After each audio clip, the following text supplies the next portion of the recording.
Hey, Dennis, what sort of stood out about Hobbs in the first game? Hobbs. Yeah, look, I thought, particularly under the circumstance, I thought he came in and operated really well. He made a couple of really good throws from the pocket. He was able to get out of the pocket, scramble around, made some good throws on the run. Was able to scramble for a couple of first downs, scrambled for a touchdown, did a good job of making a throw on the run for the 2-point conversion last week. So there was a lot of really good things that I saw, him do in the game. And look, he's a guy that's been in our league for a while and had opportunities to start, and he's done a good job. Hey, Dennis, I know when y'all face a new quarterback with a team, you focus on the system that they run. But when the guy you're facing has a somewhat different skill set than the other guys, you try and anticipate how they might tweak their play calling? Yeah, you try to anticipate a little bit. I mean, it's obviously a difficult thing to do in the middle of the season to just, change your entire scheme. But certainly there's some plays that his athleticism, leads them to be able to do that maybe they weren't going to do with Kirk, and so I think, we try to anticipate some of the things that they might try to do with them, and yet I think a lot of the things that they do, do fit his skill set. Dennis, when we've been talking about the issues the team has had with the quarterback scrambling while escaping the pocket, is there any carryover, or is it different than the issues we talked about in the past with the actual running quarterbacks being part of the game plan, Lamar Jackson, Jalen Hurts, etc.? Yeah, I think we're dealing with a different issue right now.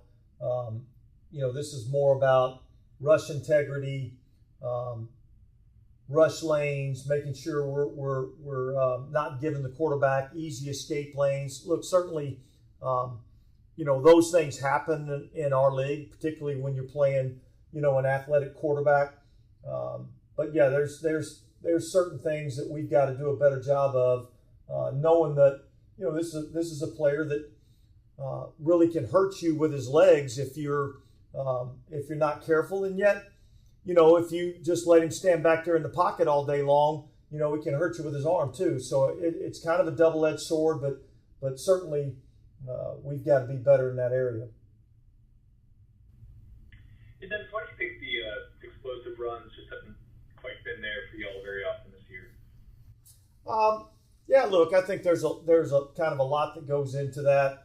Obviously, you gotta be able to create some seams inside so that the runners can get to the second level of defense, and then our ability to block out on the perimeter to turn a 4 or 5 yard gain into a 12, 15, 20 yard gain. So I just think it's just being a little bit more consistent with targeting, being a little more consistent with getting up to the second level, getting our running back started, and then finishing off with those last level blocks on the perimeter. So it is more of a blocking issue then, you think? Yeah, well, yeah, I think there's a lot of things that go into it, but certainly trying to get our runners into the second level of the defense without having to make any type without contact. Those are things that lead to the ability to get explosive runs. Dennis, do you think you guys have a little momentum, or is that a term that we should use in the NFL? Yeah, look, I mean, we've won 2 in a row. Obviously, that's a good thing.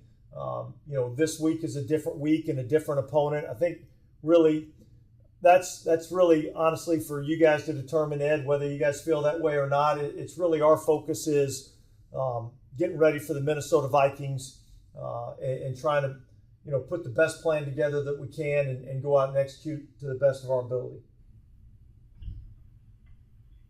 Hey, Dennis, when you look at the takeaway numbers from last year to this year, is there any one thing you could look at that, I guess, the reason why he's been able to so drastically turn that around? Yeah, well, look, I mean, a couple of factors. Obviously, it's been a huge point of emphasis for us. And I think guys have actually, they've made the plays that they've had the opportunity to make. And I think that's really kind of the difference. I mean, when they've thrown it to us, we've cashed in and capitalized, and yet there's still some plays that, we had some opportunities that we didn't take advantage of. So I just think the guys are bought into the importance of that, and they're cashing in on their opportunities.